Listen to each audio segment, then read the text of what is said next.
Hello friends, welcome to Shyam easy education को। Friends, आज हूँ बीडी सीटी बीपीडी एप्लाई करिवार लास्ट डेट। बर्तमान पर्यंत जदि आप एप्लाई करना एप्लाई कर दिंतु। चलतु देखिए बर्तमान पर्यंत फ्रेंड्स केते जण एप्लाई करिसेंती एवं एडिट एप्लिकेशन फॉर्म केबे आसीबो बा केबे पाखरु आमे फॉर्म टी को एडिट करि परिबा एवं ऑनलाइन रे केते तारीख पर्यंत आमे फी पेमेंट करि परिबा। चलतु वीडियोटी को आरंभ करिया।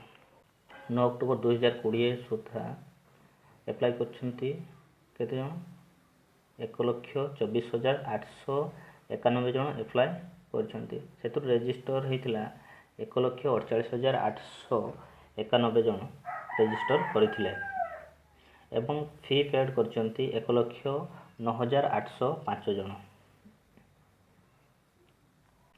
आपणकर 23 सेप्टेम्बर 2020 पर्यंत online application common application form आपणकर वेबसाइट अवेलेबिलिटी हम।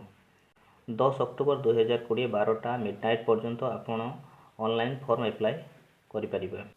11 एवं 12 तारीख अक्टोबर 2020 रे आपण ऑनलाइन फॉर्म आपणकर जदि किसी भूल थाए ताने आपण एडिट करें।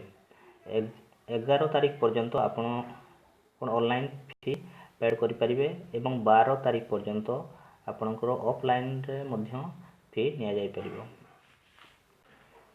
वर्तमान आम जाना ई एडमिशन स्टाटिस्टिक केते जण बर्तमान बीडी सीटी एप्लाई करछंती। चलो देखिबा।